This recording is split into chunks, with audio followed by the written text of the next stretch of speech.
Audrey Mignot est française.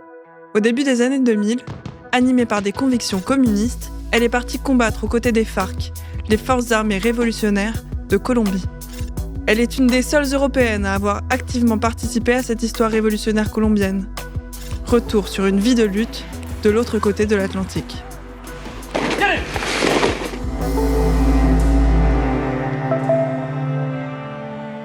J'ai fait un choix qui peut paraître quand même un petit peu extrême. Même pour moi, il y a des fois, si j'y pense, c'est quand même quelque chose d'un peu surprenant. Je crois que je l'explique un petit peu par cette énorme conscience que j'avais de cette culpabilité coloniale, on pourrait dire. Ma formation politique commence par l'anticolonialisme, parce que j'avais énormément conscience du papier de la France en Algérie, et je viens d'une famille pied-noir en plus. Et j'avais vraiment la sensation qu'il fallait lutter pour un changement réel, structurel, économique. Et je voyais pas vraiment comment, ou avec qui, en France, comment on pouvait faire ça. Et j'avais vraiment l'impression qu'en fait, le changement devait venir du changement des pays du Sud, en fait, des changements des pays dits pauvres. Parce que notre richesse, notre bien-être, l'état de bien-être se fonde sur l'exploitation, sur le vol des richesses des pays dits pauvres, donc du tiers-monde. Ma démarche, ça a été un petit peu de voir comment, en apportant un grain de sable au niveau d'une personne de plus, ça allait pas tout changer, mais pour moi, au moins, j'avais vraiment la sensation de faire quelque chose pour qu'un de ces pays fasse boule de neige et commence à récupérer cette dignité économique, etc., et que puisse changer un petit peu les échanges Nord-Sud. Ça allait obliger les Français, les Européens, ou tous les pays du Nord, à bouger un peu leur mentalité, à aller faire la révolution ailleurs. C'était mon apport aussi à ce que ça change un peu par ici. Lorsqu'elle les rejoint, les FARC sont engagés au cœur d'un conflit armé qui dure depuis près de 40 ans. Les FARC, c'était une organisation politico-militaire colombienne qui a existé depuis 1964 jusqu'à 2016, date où on a fait un processus de paix. C'était une organisation de coupe de pensée marxiste-léniniste et bolivarienne. Ce qu'on connaît le plus chez les FARC, c'est l'armée, donc la partie guérilla. Nous étions aussi un parti communiste, un parti politique clandestin. Nous avions des mouvements dans toutes les strates de la population. La FARC, c'était presque un État dans l'État à un certain moment.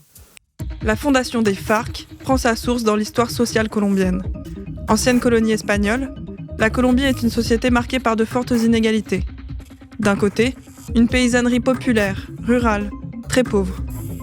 De l'autre, une oligarchie formée de riches élites conservatrices, bien souvent propriétaires des terres agricoles. La propriété foncière y connaît une des plus fortes concentrations d'Amérique latine. 1% des plus grandes exploitations y détiennent 81% des terres. En 1948, les tensions politiques éclatent avec l'assassinat de Gaitán, candidat libéral aux élections présidentielles. Leader de gauche très populaire, détesté des conservateurs, son meurtre provoque un véritable soulèvement armé. La mort de ce leader politique a provoqué une grande insurrection en Colombie, ce qu'on connaît maintenant comme le Bogotazo. Ça a explosé, ça s'est étendu aux campagnes, à toutes les villes, et ça a créé une guerre civile entre les deux partis politiques, une guerre entre conservateurs et libéraux, de la moitié de la population contre la moitié de la population, qui a duré plusieurs années. Pendant 10 ans, la Colombie connaît donc un affrontement acharné entre conservateurs et libéraux, faisant 300 000 morts. Cette période de guerre civile est appelée la violencia. En 1958, un accord de cogestion est finalement passé entre les deux partis. Il prévoit une alternance du pouvoir entre les deux camps, qui se succèdent à la tête de l'État tous les 4 ans. Aucune autre formation politique n'est autorisée à se présenter aux élections. Ils sont mis d'accord en fait. 4 ans les libéraux, 4 ans les conservateurs, mais la politique était la même. C'est une politique de droite qui a conduit la Colombie jusqu'à ce qu'elle est aujourd'hui. C'est une expérience néolibérale. Dans le même temps, au sud du pays, des paysans influencés par les idées communistes forment des zones autonomes, de plus en plus indépendantes de l'État. Le gouvernement conservateur s'inquiète de ces zones rouges sur le territoire national. Une féroce politique de répression est menée, avec l'appui de l'armée et des États-Unis. En 1964, l'opération Marquetalia, vaste campagne militaire, est lancée. Elle vise à reprendre une zone contrôlée par une guérilla. La résistance de quelques paysans et de leurs familles fera date. À l'issue de cette bataille, les FARC sont fondées. Lorsque l'armée nous attaqua en 1964, elle croyait nous écraser. Notre mouvement, au lieu de se laisser anéantir, a pris de nouvelles forces. Nous avons même élaboré un programme auquel ont adhéré de nombreuses organisations révolutionnaires. Le premier point du programme des FARC, c'était la terre pour ceux qui la travaillent. Donc ce combat qui a été mené par les FARC, elle a été marquée par un affrontement très violent avec l'État, notamment sous le règne du président Uribe. Uribe arrive au pouvoir en 2001-2002. C'est le filleul de Pablo Escobar. Ça a été un de ses jeunes espoirs qu'il a envoyé étudier parce Pablo Escobar avait une vision politique d'État, de la prise de contrôle de l'État. Et Uribe, c'est ça. Donc c'est à la fois quelqu'un qui est monté dans l'échelle sociale, parrainé par le trafic de drogue, on va dire, et à la fois avec une idéologie d'extrême droite assez violente. Álvaro Uribe, jeune avocat originaire de la ville de Medellín, est une figure montante du Parti libéral. Proche des réseaux militaires et paramilitaires, il se fait élire sur une ligne sécuritaire dure. Pas à pas, ce pays doit éliminer ces tueurs professionnels. La publication d'une série de documents déclassifiés aux États-Unis le lie au cartel de Medellín de Pablo Escobar. Sous Uribe, ça a été des captures massives. On parle de l'armée qui arrive dans un village et qui capture 50, 60, 100 personnes parce que dans ce village, les guérilleros passaient par là ou parce qu'ils étaient plus ou moins présents. Donc tout le monde était susceptible d'être guérilleros. Donc ils embarquaient tous les hommes en âge de porter une arme pour 2-3 ans de prison sans aucun jugement. C'était aussi la naissance de ce qu'on appelle, ce qui est connu en Colombie comme les faux positifs. Les faux positifs sont le nom donné à ces meurtres de civils par des membres de l'armée, déguisés en meurtres de guérilleros, afin de gonfler leurs résultats au combat. Je contactais le sergent et je lui disais « Il me faut des moutons, 2 moutons, pour faire un barbecue à mon peloton. » Les 2 moutons, c'étaient les civils que nous allions assassiner. Puis il y a eu toute une machine de propagande également. Exactement. Les médias, je crois que dans le monde entier, non, mais en Colombie, c'est très clair que tous les médias, radio, télé et écrite, et presse écrite, appartiennent à des grands groupes de communication qui sont en plus liés aux grandes entreprises et aux grandes familles qui ont le pouvoir depuis toujours. Je crois que c'est la guerre qui nous a le plus frappés, en fait. C'est cette guerre de communication. Les FARC, les Forces armées révolutionnaires de Colombie, apparues il y a une quarantaine d'années pour aider à l'époque les petits paysans spoliés, sont devenus un mouvement dont les méthodes terroristes n'ont rien à envier à celles des milices d'extrême droite. C'était vraiment marqué en termes de différenciation entre comment on traitait les guérillas ou comment on présentait par exemple la mort d'un soldat en combat, avec 15 minutes de portrait sur sa famille, sur sa veuve, sur tous les bienfaits qu'il a eus dans sa vie, etc. Nous, on était vraiment que des numéros et en plus, c'était même pas guérilleros, ça n'existait pas. Insurgents, ça n'existait pas dans les médias. C'était terroristes, narcoterroristes, bandits. Donc 15 bandits tués en combat et voilà. Merci les héros du peuple. Moi je crois que de toute façon ce qu'on a vécu en Colombie, c'est l'application de l'école des Amériques. L'école des Amériques, c'est le nom de ce centre d'enseignement militaire américain. Fondée en 1946, elle avait pour objectif de former les militaires latino-américains aux doctrines de contre-insurrection mises au point au cours des guerres coloniales. C'est l'application de la politique contre-insurgence des États-Unis et c'est l'ont appliqué dans tout le monde. C'est pas seulement Colombie, c'est pas seulement Palestine, ça a été partout. Partout où il y a eu de la résistance armée, il y a eu l'application systématique de méthodes de torture, de méthodes de renseignement, de lutte contre insurgence. Et on peut dire que les États-Unis ont appris ça de la France parce que, en fait, l'armée française est celle qui a développé en premier toute cette théorie contre insurgence en Algérie, non ? À côté de cette guerre, il y avait aussi toute une société en fait qui s'est développée chez les FARC, des activités culturelles, des activités de médecine. Vous avez pris en charge une partie de l'administration. Comment c'était la composition politique de tous les jours comme ça ? Moi, j'aime bien parler des FARC comme d'une micro-société. Par exemple, la guérilla, c'était des petites unités, donc un petit groupe de personnes qui vivaient plus ou moins toujours ensemble. Il y avait des mouvements, il y avait des gens qui rentraient, d'autres qui sortaient, etc. Puis on répondait un peu à une même culture. On avait un vocabulaire en commun qui n'était pas forcément propre au reste de la population. On répondait pas à la loi colombienne. On s'en foutait en fait de la loi colombienne. On avait nos propres lois, nos propres règles, donc c'est le statut politique de l'organisation.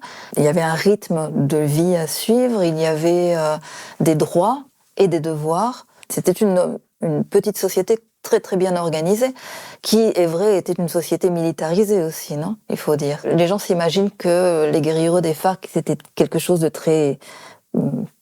presque un sacerdocio, non, quelque chose de très sérieux tout le temps. Et en fait, il y avait plein de formes d'être guérilleros aussi parce que ça correspondait à la culture locale. La plupart des gens qui rentraient dans la guérilla étaient des paysans, donc ils arrivaient avec leur forme d'être, leur façon d'être, leur musique, leur tradition, etc. Et nous avions beaucoup d'espace pour ça, pour nous divertir, mais aussi pour faire de la culture. Donc il y avait un espace pour exprimer notre propre créativité, par exemple. Tous les soirs, entre 6 et 8 heures, avant d'aller nous coucher, nous avions une réunion qui s'appelait l'heure culturelle, qui était obligatoire, sauf si on était occupé à faire autre chose, on devait participer. Alors il y avait des fois, c'était de la formation politique, mais aussi littéraire, etc., de l'analyse d'actualité. Donc il y avait des gens qui préparaient pendant 2 jours une petite œuvre de théâtre un peu improvisée, d'autres qui chantaient, d'autres qui déclamaient des poèmes, d'autres qui racontaient des blagues. Il faut dire que, et c'était justement une des causes du conflit, les campagnes colombiennes sont complètement abandonnées par l'État. Outre la présence armée, il n'y a que très très peu de présence de l'État administratif ou de l'État civil. Et plus on s'éloigne des zones urbaines, et plus c'est comme ça. Donc dans les zones où on avait une forte présence, les gens faisaient appel à nous pour des tas de choses. Il n'y avait pas de médecins, les médecins n'arrivaient pas. Et nous, on avait des médecins, on avait des infirmiers de guerre, on avait des médecins, des gens qui étaient formés pour résoudre n'importe quelle situation en combat ou de maladie. Et on est même arrivé à avoir des hôpitaux de campagne qui faisaient des opérations assez complexes dans la forêt. Et c'était pas seulement pour les guérilleros, c'était aussi pour la population. Donc on faisait des campagnes de médecine, des campagnes d'odontologie. On pouvait intervenir pour faire de l'alphabétisation des fois. Comme il n'y avait pas de conciliation de justice, la FARC rentrait à exercer une sorte de justice conciliative avec les populations. Mais en fait, on était la seule force qui pouvait maintenir la loi dans la région. Principale ressource dans les campagnes colombiennes, la culture de la coca fournit la matière première de la cocaïne. La Colombie en est le plus gros producteur au monde.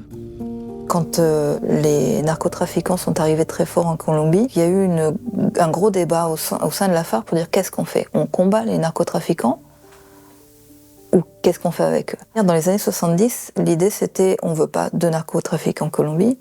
Le problème c'est que les paysans sont venus nous voir et nous ont dit c'est les seuls qui nous proposent de produire quelque chose qui peut faire du bénéfice. Ce sont des zones tellement éloignées que c'était pas possible de faire du maraîchage parce qu'il n'y avait pas de route pour sortir leurs produits. Les narcotrafiquants en Colombie, ce qu'ils ont fait, c'est qu'ils ont trouvé des gens qui ne pouvaient rien produire et leur ont proposé de faire quelque chose qui leur servait. Et donc les paysans nous ont dit non, vous n'êtes pas en mesure de résoudre ce problème de la production en ce moment. Donc laissez-nous faire notre truc avec les narcotrafiquants. La coca rapporte, mais ça profite surtout aux narcos qui l'exportent. On est juste des esclaves de la coca. Si le gouvernement créait des routes, nous pourrions avoir d'autres cultures et transporter nos récoltes. Et comme ça, on éradiquerait la coca. On a commencé à dire ok, mais il ne peut pas se passer n'importe quoi, il y a des règles à suivre, on est sur ce territoire et c'est nous qui allons mettre les règles. Et c'est comme ça qu'on est rentré un petit peu à toucher l'impôt révolutionnaire aussi sur le narcotrafic, qui était l'impôt que nous imposions à toutes les fortunes, toutes les personnes qui avaient plus à l'origine d'1 million de dollars de capital. Cet impôt servait pour deux choses. L'une, c'était financer la guerre, donc c'était directement pour la structure armée, et l'autre allait au développement des communautés rurales, des petits producteurs. Ça nous permettait aussi, enfin pas l'impôt, mais d'être présent dans cette intermédiation, d'éviter un petit peu cette loi du plus fort qui existe dans les zones de narcotrafiquants. Finalement, vous êtes confronté un peu à tous les problèmes inhérents au territoire et à sa vie économique, sociale. Exactement, on était confronté à tout ça. On était confronté, par exemple, au manque d'infrastructures routières et on faisait des routes. Manuel Marulanda était un ingénieur civil frustré et il avait cette vision de faire des ponts, de faire des routes, etc. Et c'était pas pour nous, parce que nous, on se déplaçait uniquement à pied. C'était pour les gens. On avait vraiment une vision de pays. Il faut savoir que dans la stratégie des FARC, il y a toujours eu en premier plan la possibilité de faire la paix. Mais pas une paix juste des fusils, sinon une paix avec de la justice sociale. En 2012, les FARC commencent des négociations avec l'État en vue de nouer un accord de paix, sous l'égide de Cuba et de la Norvège. Et c'est avec on va dire cette idée de base qu'on est rentré dans les pourparlers de paix. Donc en 2012, ça a été un rapprochement très secret, très discret entre la FARC et le gouvernement que personne connaissait, même nous, ça seulement les quelques délégués. En 2013, commencent officiellement les négociations. Et ça a duré jusqu'en octobre 2016. On a travaillé sur 6 points. Le premier point, ça a été réforme agraire intégrale. Donc, le problème de la terre comme centrale, et ça nous a pris presque 2 ans. Le deuxième point, c'était une réponse au problème de la drogue, en fait, donc de la production de drogue en Colombie. On a exigé que le gouvernement des États-Unis soit présent pour ce point, parce qu'on considérait que le problème du trafic de drogue n'est pas un problème local, c'est un problème global. Les garanties pour faire de la politique pour l'opposition, donc l'opposition en général, non pas seulement la FARC. Et il y avait un point qui correspondait aux victimes et à la justice transitionnelle, réparatif, non punitif. Ça a été une grande œuvre d'art juridique, ça nous a pris pas mal de temps. Il y a un point qui était la propre réincorporation des guérilleros et le problème de la prévention de la lutte contre le paramilitarisme et de la sécurité. Le gouvernement qui a suivi celui de Juan Manuel Santos, qui était le président qui a signé la paix, est arrivé au pouvoir en disant « je m'en fous, je vais démonter l'accord de paix ». Ça m'intéresse pas, donc il a absolument rien appliqué. Le candidat de droite a été élu avec 54% des voix contre 42% pour son opposant de gauche, Gustavo Petro. Durant sa campagne, Ivan Duque a longuement insisté sur la nécessité de réviser profondément l'accord de paix avec les FARC, conclu en 2016, qu'il jugeait bien trop laxiste envers les ex-guérilleros. Il a fallu attendre le président actuel, Gustavo Petro, qui a été élu il y a 2 ans maintenant, qui est le premier président progressiste de Colombie, depuis la création de la Colombie. C'est un gouvernement qui a un programme qui correspond et qui a dit explicitement « nous voulons accomplir avec l'accord de paix ». La plupart des choses qui se disent dans l'accord de paix correspondent à notre vision des choses, donc ça fait partie du programme de gouvernement. Mais c'est un gouvernement qui n'a pas le pouvoir. Il n'a pas le pouvoir économique, il n'a que la moitié du pouvoir politique, il n'y a aucune majorité à l'Assemblée.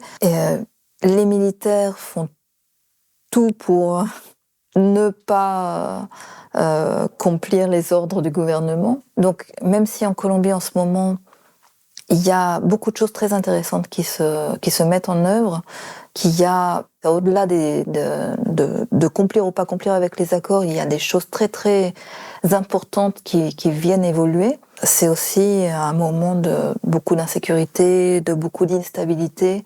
Le temps électoral, c'est tous les 4 ans, non ? Donc on a encore 2 ans. On va dire 1 an parce que la dernière année, c'est campagne. On ne sait pas vraiment ce qui va se passer. Moi, je pourrais dire que tout ce dont on parle, la conclusion pourrait être mais en fait, on n'aurait pas dû se désarmer. Moi, je crois quand même que 50 ans de guerre, c'était plus gérable, en fait. Moi, quand je suis arrivée, une des premières choses qu'on m'a dit, c'est ici, on arme les esprits avant d'armer les mains. Mais dans les derniers temps, il n'y avait plus le temps de ça.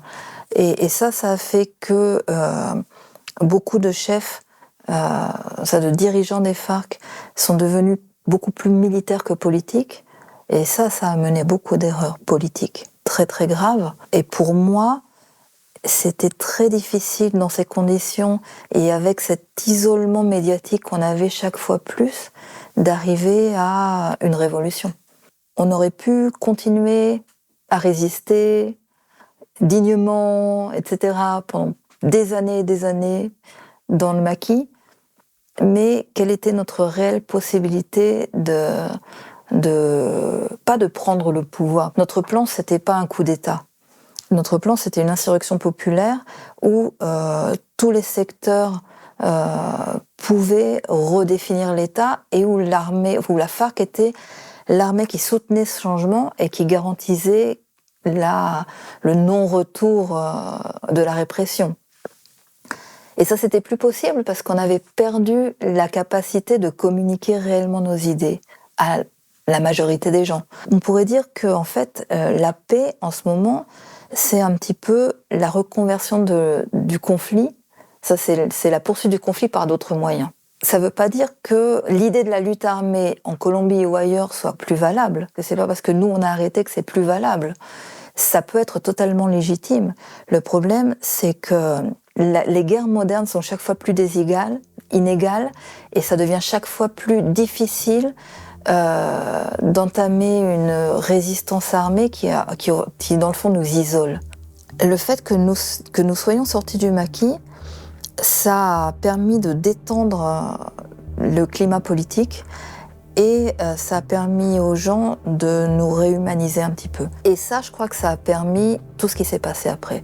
Donc ce grand mouvement social qui est né, qui a été très très fortement réprimé, a été possible parce qu'on commençait à parler ouvertement de politique en Colombie à partir de l'accord de paix. Et moi, je crois, ça c'est mon analyse, que l'arrivée au pouvoir de ce gouvernement progressiste a été possible justement pour tout cet enchaînement de situations à partir de l'accord de paix.